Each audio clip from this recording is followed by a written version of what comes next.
Hello, नमस्कार, आदाब। मैं वर्षा ठाकुर। आज आपसे फिर एक बार एक एक्सपीरियंस आपके साथ शेयर करना चाहती हूँ। वो ये कि सिंस अभी कुछ टाइम पहले मैं ह्यूमैनिटी फ़र्स्ट के बारे में मैंने सोचा, फिर उसको ज़मीनी तौर पे भी काम करने की कोशिश करी और काफ़ी लोगों ने हेल्प करी, काफ़ी लोगों ने इस तरह की लिस्ट भेजी जहाँ मदद की ज़रूरत है। और ये सब करने के दौरान मैं आसपास जितने मज़दूर थे या कंस्ट्रक्शन साइट्स थी, उन सब पे पर्सनली जाके भी मैंने पता किया वहाँ पे कोई फँसा हुआ तो नहीं है या किसी को कोई तरह की मदद की ज़रूरत तो नहीं है। उस दौरान मैं हमारे घर के बहुत पास में एक घर बन रहा है, तो वहाँ पे गई थी। तो पता चला कि वहाँ पे 2 लोग राजस्थान से हैं वर्कर, पत्थर लगाने का काम करते हैं और वो लोग वहाँ पर फँसे हुए थे। मैंने उनको बोला कि अगर उन्हें किसी भी तरह की मदद चाहिए या खाने पीने का राशन वगैरह तो आप हमें बताइएगा। तो उन्होंने हमारा नंबर वगैरह ले लिया था, लेकिन उन्होंने कभी मदद के लिए कोई फ़ोन वगैरह नहीं किया। ऑन एंड ऑफ मैं जब भी आई गई पास से गुजरी तो फिर मैंने उनको रुक के पूछ लिया कि सब ठीक है, आपकी तबीयत कैसी है या कोई दिक्कत तो नहीं है। तो इसको पूरा अमूमन ऑलमोस्ट लॉकडाउन का सेकंड जो चरण था वो भी पास हो गया था। थर्ड चरण की शुरुआत में मैं जब एक बार फिर पूछने गई कि आप लोग ठीक हैं और कुछ चाहिए तो नहीं, तब उन्होंने बोला नहीं नहीं, हम लोग खुद अपने आप जितना अभी तक का सेविंग था उससे खुद ही मैनेज कर रहे हैं, तो उसमें तो हमें कोई दिक्कत नहीं है। लेकिन हाँ, हमें अब लग रहा है कि घर चले जाना चाहिए क्योंकि यहाँ तो काम नहीं हो रहा है और काम करने के लिए जो सामान चाहिए वो भी अब पता नहीं कब आएगा और कब हम यहाँ पे कितना लंबा रहेंगे। और घर में बीवी है, छोटे बच्चे हैं, तो हमें लगता है कि हमें घर चले जाना चाहिए फ़िलहाल के लिए। और जब सब ठीक हो जाए वापस तब हम आ जाएँ काम करने। तो ये कई जगह कई लोगों की ऐसी ही सोच है और जो कि वाजिब है। सभी ऐसे समय में अपने परिवार के साथ रहना चाहते हैं। तो उनकी बात सुन के मैंने सोचा कि ठीक है, जो पास बनते हैं वो ऐसे ही कोई पास होगा आपका और वो बनेगा, और अगर आपको मदद चाहिए तो हमें बताइएगा। तो उन्होंने बोला मैडम आप पता कर दो, अगर कहीं से हमारा पास बनता है तो हम जा सकें।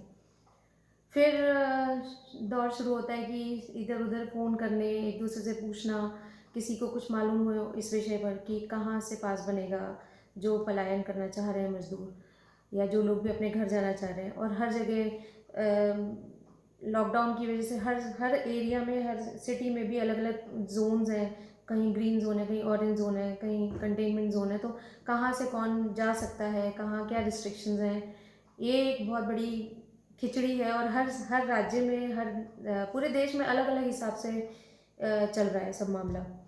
तो ये बहुत ही मेरी समझ में उस वक्त बहुत ही टेढ़ी खीर थी, क्योंकि आसपास जितने जानने वाले भी थे या किसी से भी पूछो तो आपको लगता है कि ये थोड़ा पॉलिटिक्स में इंटरेस्ट लेता है, या पॉलिटिशियन है, या फिर पत्रकार है, इसको शायद पता हो, या फिर आप आला अधिकारी पुलिस महकमे में सोचेंगे कि शायद उनको पता हो, या सर्विलेंस वालों को पता हो, या आप अपनी तरफ से कोशिश करेंगे। फिर मेरी एक सहेली थी जो कि राजस्थान के जो डिज़ास्टर कंट्रोल मैनेजमेंट जो भी एक स्पेशली कोर टीम बनी है उसमें शी वॉज मेंबर।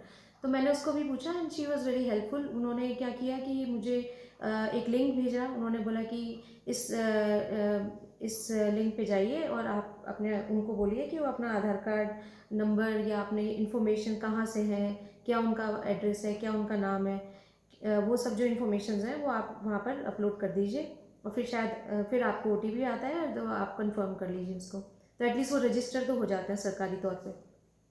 तो वो मुझे काफ़ी हेल्पफुल लगा।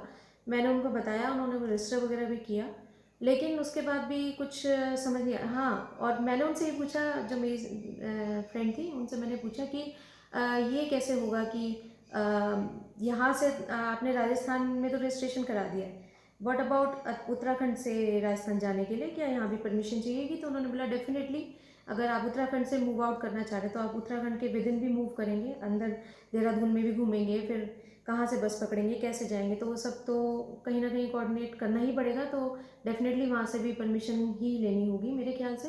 But she was not knowing कि और अभी क्या है, क्योंकि सभी कुछ देखा जाए तो ये कोई ऐसा नहीं है कि सदियों पुराना इनकम टैक्स डिपार्टमेंट है या सदियों पुरानी कोई परियोजना चल रही है तो सब कुछ फिक्स है, सबको अपना अपनी जगह पता है, सबको अपना काम पता है, ऐसा नहीं है। यहाँ तक कि वेबसाइट भी घर में बैठे बैठे लॉकडाउन के दौरान आईटी वालों से कोऑर्डिनेट करके सरकार, राज्य सरकारों ने बनाई है, जो कि जिनमें खामियां हैं, जिनमें कमियां हैं, वो इम्प्रोवाइज कर रहे हैं ऑफ कोर्स। लेकिन इस सब के चलते जो मैं ये बता रही हूँ कि ज़मीनी तौर पे क्या दिक्कतें आ रही हैं सॉरी। तो होता क्या है कि मुझे जब ये पता चला तो हमने वहाँ से रजिस्ट्रेशन करा लिया। उसके बाद मैं उत्तराखंड का जो रजिस्ट्रेशन, एक ऐप उत्तराखंड की भी वेबसाइट है, उस पर भी गई और मैंने ऑप्शंस देखे उसमें क्या ऑप्शंस है। उसमें ऑप्शन नहीं था कि अगर आप जाना चाह रहे हैं, मतलब उसमें सीधा ये था आपका नाम, फिर आपका एज और जेंडर वटेवर है, उसके बाद फिर उसमें ये ऑप्शन था कि आप किस क्षेत्र के निवासी हैं। तो उसमें जब आप स्क्रॉल डाउन करते हैं तो सिर्फ उत्तराखंड के ही, मतलब कि अगर आप उत्तराखंड में जाना चाह रहे हैं तो आप किस क्षेत्र के निवासी, पुरोला बताएंगे आप, या देहरादून बताएंगे, ऋषिकेश बताएंगे, या हरिद्वार, या पहाड़ों में, कुमाऊं में, कहीं पे भी, हल्द्वानी, नैनीताल, तो उस जगह के ऑप्शंस थे। पर ये ऑप्शन नहीं था कि आप कहाँ फंसे हैं और कहाँ जाना चाह रहे हैं, या मतलब this thing was not possible. तो वहाँ पे हम कुछ रजिस्ट्रेशन नहीं कर सकते थे। तो फिर मैंने हाथ छोड़ दिए। मैंने सोचा कि चलो अभी थोड़ा रुक जाते हैं और देखते हैं कि किसी तरह से पता चलेगा तो मैं उनको इन्फॉर्म करूँगी। मैंने उन्हें उनके घर पे जाके बोला भी कि आप यहाँ अभी साइड पे ही रुकिए, और मैं लगी हूँ, 3 दिन हो गए हैं, और आई एम ट्राइंग कि कहीं ना कहीं से इन्फॉर्मेशन आती है तो आपका फिर इंतज़ाम कर दिया जाएगा। तो वो ये भी कह रहे थे कि हमें कोई व्हीकल मिल जाए तो हम चले जाएं। तो हमें, मतलब हम जाने को तैयार है। मतलब ऐसे तो आप नहीं जा सकते, मेरे ख्याल से आपको सड़कों पे ऐसे नहीं घूमना है, अदरवाइज सभी लोग ऐसे निकल जाएंगे। बट हाँ, परमिशन के लिए we try and I am going to inform our self, और जैसे ही पता चलता है तो मैं आपको आके बताऊँगी। तो खैर उन्होंने भी धीरज धरा और कहा कि ठीक है मैम, जैसे आप बोलते हैं। अब उसके बाद मैं घर आई, फिर ऐसे ही मुझे लगा कि पुलिस को भी कहीं ना कहीं इस विषय पे थोड़ा बहुत पता होगा, तो या फिर क्या सोचा है, अगर कोई पलायन करना चाह रहे तो पुलिस कितनी रिस्ट्रिक्शन लगाएगी, रास्ते में उन्हें रोकेगी या क्या होगा।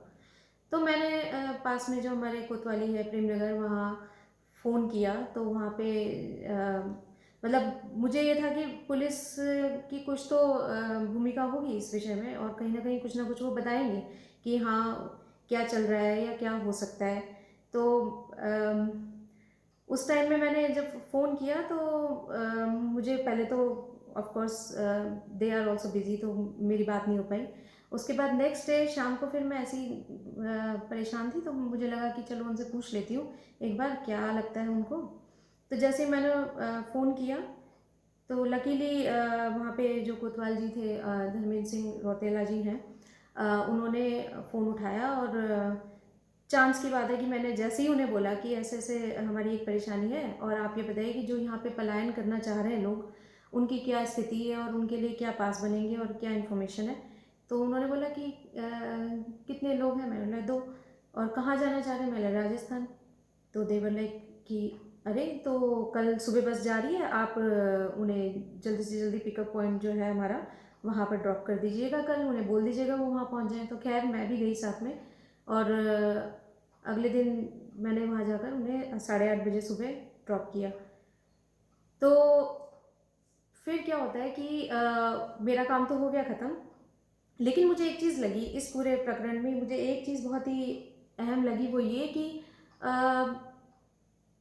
हमें तो बाय चांस हमने फ़ोन कर लिया था, और वहाँ पे कोतवाल जो हैं धर्मेंद्र सिंह रौतेला जी, उनका मेरे पास नंबर था।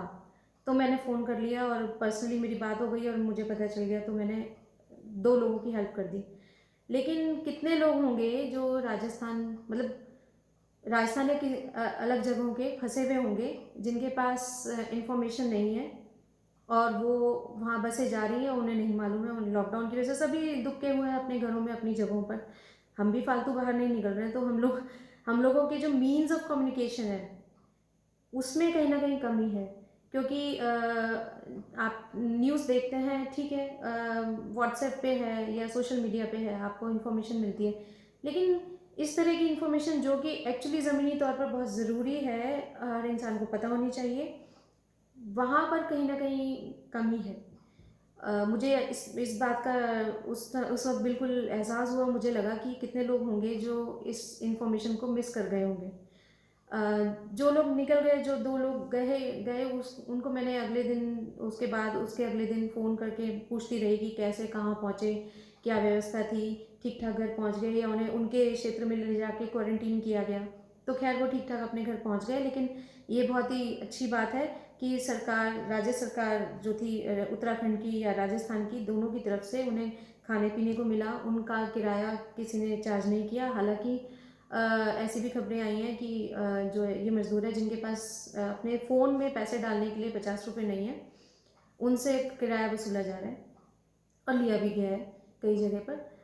मेरे ही जानने में एक और लड़का है, वो हमारे घर में काम कर चुका है, बेंगलोर में अभी फंसा हुआ है एक रेस्टोरेंट में। उसने बताया कि उसके जानने वाला एक लड़का था जो झारखंड कहीं जा रहा था, तो उसको ट्रेन में जाने के लिए 900 रुपये लिए और उसको एक पानी की बॉटल दी और खाने पीने का तो कुछ नहीं मिला, पर ट्रेन का एक तरह से वो किराया था जो उसे देना पड़ा। तो 900 रुपये भी उसने कहीं से मालिक वालिक से मांग के और फिलहाल के लिए कर लिया इंतज़ाम और दे दिया। तो ये अभी परेशान थे कि ये लोग कहाँ से किराया देंगे, क्योंकि इनको सैलरी तो मिली नहीं है। शुक्र है कि मालिक ने बाहर नहीं निकाला और बिठा के खिला रहा है, तो अब उससे पैसे भी मांगेंगे ये लोग, वो कहाँ से देगा, ये भी सर एक सवाल है। अभी न्यूज़ में आया है कि सोनिया गांधी जी ने कहा है कि मैं सबके किराया मैं दूंगी, और टिकट दिए भी जा रहे हैं, सोशल मीडिया पे भी ऐसे पोस्ट आई हैं। सवाल ये उठता है कि ये सब करने के लिए कोई प्राइवेट रेस्टोरेंट का मालिक क्यों देगा अपने वर्कर्स को पैसे, या मैं अपनी जेब से दे रही हूँ तो मैं क्यों दे रही हूँ, या फिर सोनिया गांधी जी दे रही हैं जो विपक्ष की नेता है इस वक्त, उनका कोई राजकीय तौर पे कोई ऐसा पोजीशन नहीं है that she is suppose to, but she is giving.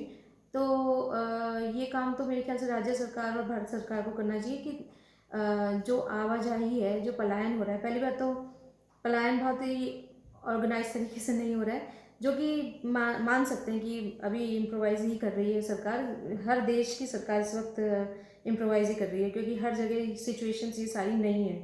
और ऐसा तो नहीं है कि हमेशा होता रहा है, हमेशा कोविड-19 और लॉकडाउन होता रहा है। This is the first time happening in I don't know how many years.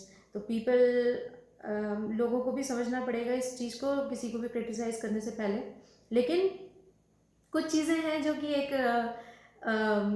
हंसी वाली बात है, मतलब मुझे तो वो सोचते हुए हंसी आती है कि ये तो आपको मालूम है कि अगर आप किसी कुत्ते को बांध दो और उसको 3 दिन खाना ना दो, और उसके बाद उसके सामने आप एक प्लेट में थोड़ा सा कुछ खाना रखोगे और चेन खोलोगे, तो he will run for it.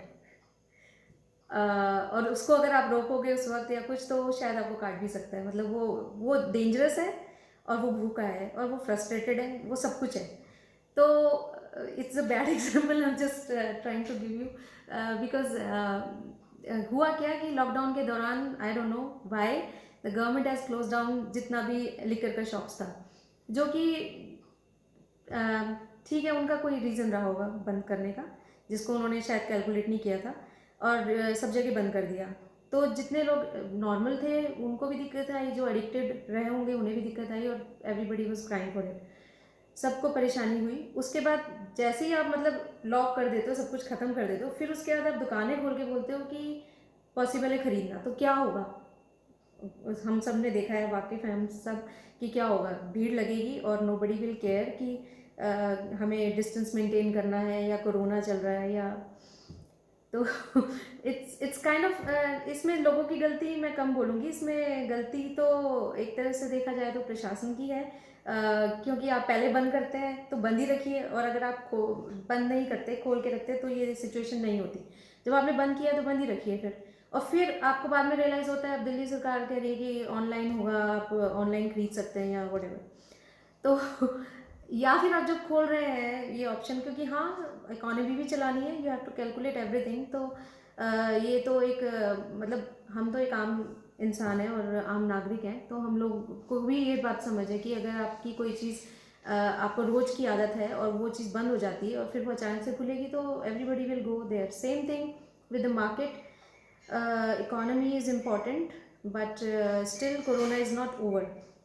So it's a humble request to everybody, आप लोगों को ये भी समझना होगा कि प्लीज़ आप घर में रहें, और जितना हो सके आप अवॉइड करें बाहर जाना, क्योंकि कोरोना ख़त्म नहीं हुआ है। लॉकडाउन को थोड़ा सा लिबर्टी दी गई है लोगों को, थोड़ा सा लीनियंट हो गई है सरकार कि ठीक है आप थोड़ा बाहर निकल सकते हैं और अपने कुछ चीज़ों को लाइक मज़दूरों को भी काम मिल जाए और थोड़ा बहुत काम चलता रहे और इकॉनमी बिल्कुल ठप ना हो जाए, जो कि करना ही पड़ेगा बिकॉज लॉकडाउन एक पूरी तरह से सोल्यूशन नहीं है इस समस्या का।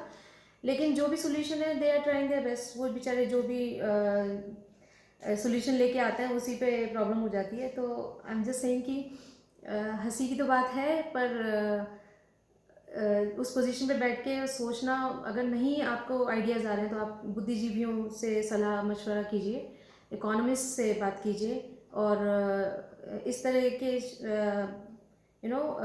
स्ट्रैटेजीज बनाइए कि आपको इम्प्रोवाइज तो करना पड़ेगा ऑफ कोर्स, लेकिन आपको कम से कम इतनी छोटी सी चीज़ की आप शराब बंद करते हैं, फिर शराब खोल देते हैं और फिर आपसे भीड़ कंट्रोल नहीं होती है, तो ये सब ना हो तो अच्छा है। तो आई होप कि it's a good message and it goes to the right people, जिन्हें सुनना चाहिए उन तक पहुँचे ये message. It's a humble request and we are very thankful. अभी तक जो भी हो रहा है काफ़ी हद तक बहुत अच्छा हो रहा है भारत में, फिर भी कंपैरेटिव टू दूसरे देश, आप अमेरिका के कंपैरेटिव इंडिया के नंबर्स देखिए तो ठीक है, बहुत बहुत चीज़ें बहुत अच्छी हो रही हैं, पर इसको और अच्छा कर सकते हैं। और जो ये लैक ऑफ कम्युनिकेशन की प्रॉब्लम आई है मज़दूरों के विषय में, इस विषय पे भी सरकार को शायद दूसरे तरीके से मीन्स ऑफ कम्युनिकेशन निकालने पड़ेंगे। लाइक गांव घरों में कैसे इन्फॉर्मेशन होती थी पहले टाइम, ढिंढोरे पिटते थे, तो हम ये नहीं कह रहे कि आप नगाड़े बजाओ, पर जैसे लाउड स्पीकर पे रिक्शा पे बैठ के अनाउंसमेंट होती है, छोटे कस्बों में आज को भी होती है, आप वो कर सकते हैं ताकि आसपास जो भी है मज़दूर लोग, मज़दूरों की कम्युनिटी ऐसी होती है आपस में कहीं ना कहीं टच में होते हैं, एक को पता चलेगा दूसरे को पता ही चल जाएगा। वो भीड़ देखी है हमने, कैसे कैसे बस स्टैंड पे रॉन्ग इन्फॉर्मेशन लेके पहुंच जाते हैं लोग, तो वो भी होता है।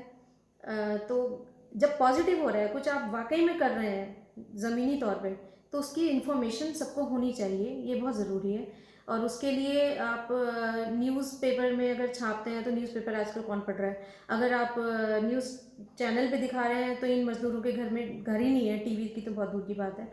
और अगर आप सोशल मीडिया पे या व्हाट्सएप पे कर रहे हैं तो बहुत से मज़दूर हैं जिनके पास इस वक्त 50 रुपये भी नहीं है खाने के, तो वो कहाँ से इंटरनेट चलाएंगे अपने फ़ोन पे। तो आपको ये वाली बातें भी समझनी होंगी और उसके अकॉर्डिंगली एक्ट करना होगा।